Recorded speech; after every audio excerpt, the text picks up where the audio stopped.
देवी Bhagavatam Mahapuran doctor Kislay Pandey के साथ। इस भाग में महाराज जन्मेजय ने महर्षि वेदव्यास से कहा कि मुझे यह तो जानना ही जानना है कि देवी भागवतम महापुराण का क्या प्रभाव है और वो क्या है, मैं इसे सुनना चाहता हूं। और साथ साथ मुझे मुनि आस्तिक का भी परिचय दीजिए, वो कौन थे, वो क्यों आए यज्ञ बंद करवाने। व्यास जी ने कहा कि पहले मैं आपको मुनि आस्तिक का परिचय दूंगा, उसके बाद आपको देवी भागवतम महापुराण का सम्यक सेवन कराऊंगा। पहले आपकी शंका का समाधान होना जरूरी है। इसके बाद व्यास जी ने कहना शुरू किया कि जरत्कारु एक शांत स्वभाव वाले ऋषि थे। उन्होंने गृहस्थ जीवन अंगीकार कभी नहीं किया था। जब उनके स्वजनों ने उनसे कहा कि आपको विवाह करना चाहिए, तो जरत्कारु ने कहा कि जब मुझे अपने समान नाम वाली एक अत्यंत वशवर्तनी कन्या बिना मांगे ही मिलेगी, तब मैं विवाह करके गृहस्थी बसाऊंगा, अन्यथा मैं अविवाहित रहूंगा। जरत्कारु तीर्थाटन के लिए चल पड़े। उसी समय सर्पों को उनकी माता ने शाप दे दिया कि वे अग्नि में गिर जाएं। कश्यप ऋषि की कद्रु और विनता नामक दो पत्नियां थीं। सूर्य के रथ में जुड़े हुए घोड़ों को देखकर वे आपस में वार्तालाप करने लगी एक दिन कि उस घोड़े को देखकर कद्रु ने विनता से कहा कि हे कल्याणी, ये घोड़ा किस रंग का है, मुझे शीघ्र बताओ। विनता बोली कि ये अश्वराज श्वेत रंग का है। हे शुभे, तुम इसे किस रंग का मानती हो, तुम भी इसका रंग बताओ, तुम्हारे हिसाब से किस रंग का है, तब हम दोनों आपस में इस पर शर्त लगाएं। तब कद्रु बोली कि मैं तो इन घोड़ों को कृष्ण वर्ण का समझती हूं, और आप शर्त लगा लो कि जो हारेगी वो दूसरे की दास्ता जीवन पर्यंत करेगी। कद्रु ने इस शर्त को लगाने के बाद अपने सभी आज्ञाकारी सर्पपुत्रों को कहा कि तुम सभी जाओ और उन घोड़ों से लपटकर उनमें जितने भी बाल उन्हें काला कर दो, जिससे मैं विनता से ये शर्त जीत जाऊंगी और वो मेरी दासी हो जाएगी। तदंतर दोनों बहनों ने साथ साथ जाकर जब घोड़ों को देखा तो उनका रंग चितकबरा था। विनता शर्त हार चुकी थी, और जैसा कि शर्त में निर्धारित हुआ था, उसने कद्रु की दासी होना स्वीकार किया अत्यंत दुख के साथ। अच्छा, तो उसी समय सर्पों का आहार करने वाले महाबली गरुण, जो विनता के पुत्र थे, वो वहां पहुंचे। उन्होंने विनता से कहा कि आपको जो भी कष्ट है वो आप मुझे बताइए, मैं उसका पूरा समाधान करूंगा, मेरे रहते आपको क्या कष्ट।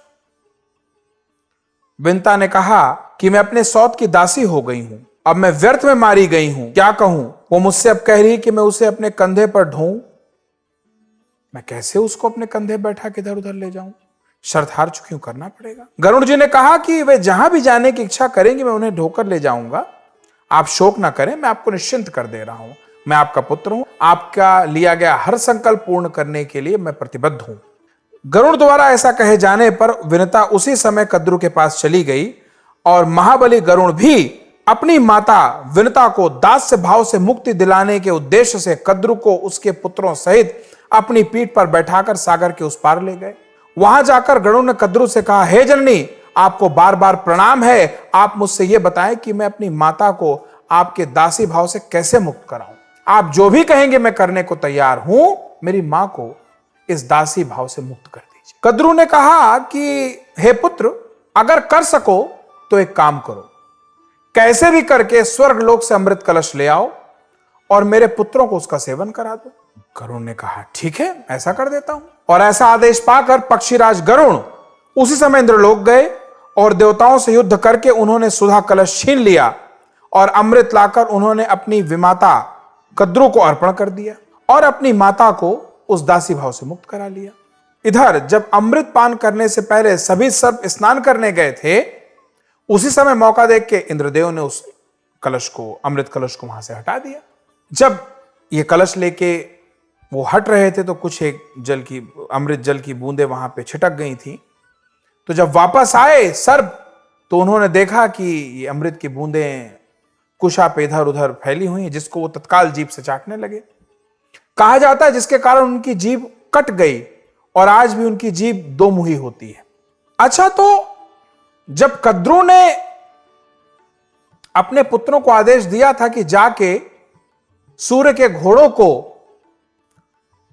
कृष्ण वर्ण का कर दो, तब कुछ सर्पों ने मना कर दिया था, और जिन सर्पों ने मना किया था उनको कद्रू ने श्राप दे दिया था। तो जिन सर्पों को उनकी माता ने श्राप दिया था, यानी कद्रू ने श्राप दिया था, वे वासुकी आदि नाग चिंतित होकर ब्रह्मा जी के पास गए और उन्होंने अपने श्राप जनित भय की बात बताई। ब्रह्मा जी ने उनसे कहा कि जरत्कारु नाम के एक महामुनि हैं, तुम लोग उन्हीं के नाम वाली वासुकी नाग की बहन जरत्कारु को उन्हें अर्पित कर दो। उस कन्या से जो पुत्र उत्पन्न होगा वही तुम लोगों का रक्षक होगा। उन लोगों ने जैसा ब्रह्मा जी का आदेश था वैसा किया और वासुकी नाग ने अपनी बहन महर्षि जरत्कारु को अर्पित कर दी। महर्षि जरत्कारु ने वासुकी की बहन का वरण इस शर्त के साथ किया कि जिस भी दिन यह मेरा प्रिय करेगी उसी दिन मैं इसका परित्याग कर दूंगा। ऐसा कह के दोनों दांपत्य में प्रवेश कर गए और पति पत्नी की भांति रहने लगे।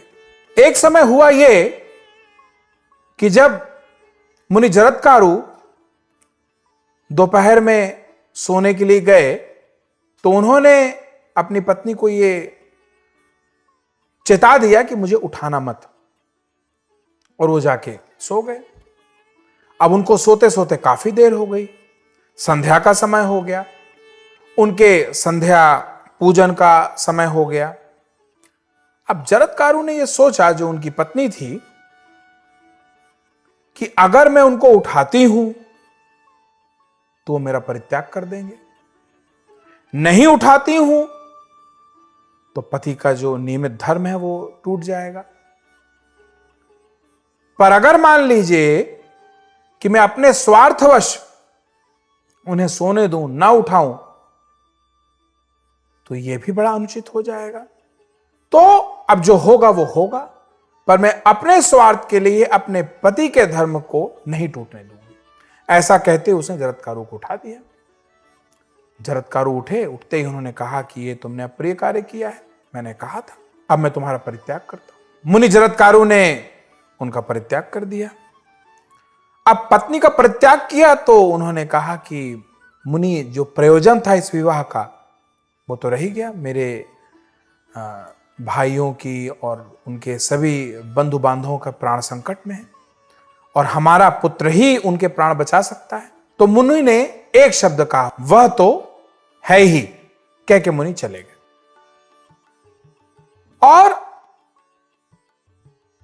जरत्कारु पत्नी वापस अपने भाई के घर आ गई और सारा वृत्तांत अपने भाई को कह सुनाया। भाई ने पूछा कि वासुकी नाग जो थे वो कि अब हम लोगों का कैसे रक्षा होगी। तो मुनि पत्नी ने कहा कि मैंने भी ऋषिवर से यही पूछा था, उन्होंने कहा था अस्ति, वह तो है ही। खैर, कुछ समय बाद जरत्कारु देखती क्या है कि वो गर्भवती हो गई और उनके गर्भ से आस्तिक का जन्म हुआ। और ये वही मुनि जरत्कारु के पुत्र थे आस्तिक, जो जन्मेजय के यज्ञ में आके उनसे निवेदन पूर्वक इस यज्ञ को रुकवाए और समस्त नाग जाति का, तक्षक नाग का उन्होंने बचाव किया, उनका प्राण बचाया। महर्षि व्यास कहते हैं कि पवित्र आत्मा वाले उन्हीं आस्तिक मुनि ने अपने मातृ पक्ष की रक्षा के लिए आपका सर्पयज्ञ रुकवाया था।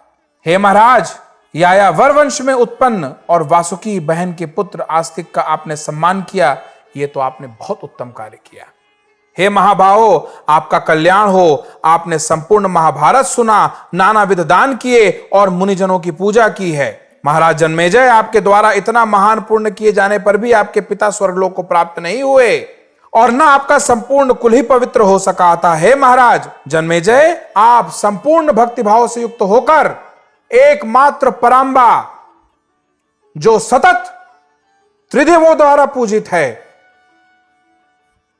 जो एकल हर देव में स्थित होके उसके द्वारा हर कार्य को संपादित करती है, जो मूल शक्ति स्वरूप है पर ब्रह्म का, जो एकमात्र मूल पर ब्रह्म है, उसका पूजन करिए, उसका ध्यान करिए और भक्तिभाव से युक्त होकर देवी भगवती का एक विशाल मंदिर निर्माण कराइए, जिसके द्वारा आप समस्त सिद्धियों को प्राप्त कर लेंगे।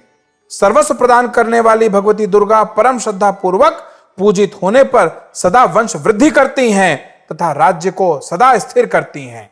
हे राजन, विधि विधान के साथ देवी यज्ञ करके आप श्रीमद् भागवत महापुराण का सेवन करिए।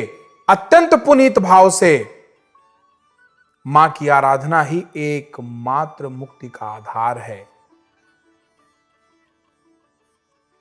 भगवान विष्णु, भगवान शंकर, ब्रह्म, देव, दानव, यक्ष, किन्नर, गंधर्व सब उसी की आराधना में हर समय सतत लीन रहते हैं।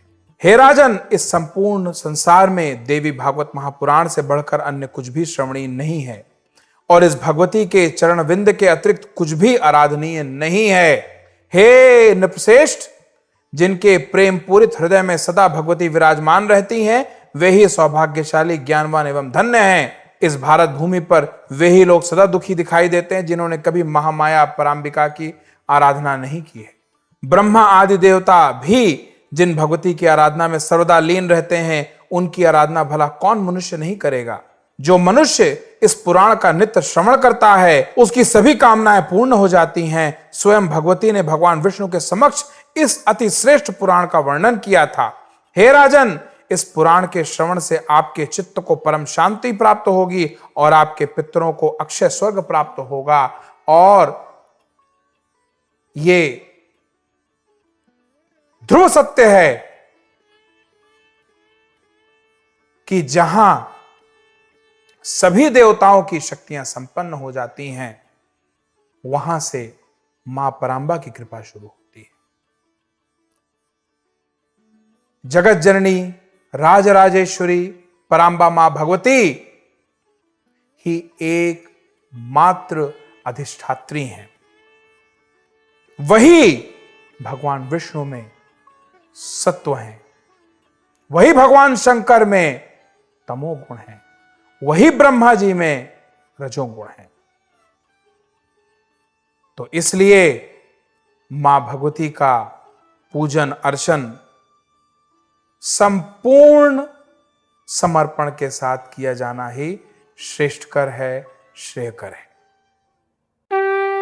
तो फिर प्रेम से बोलिए जय माता की।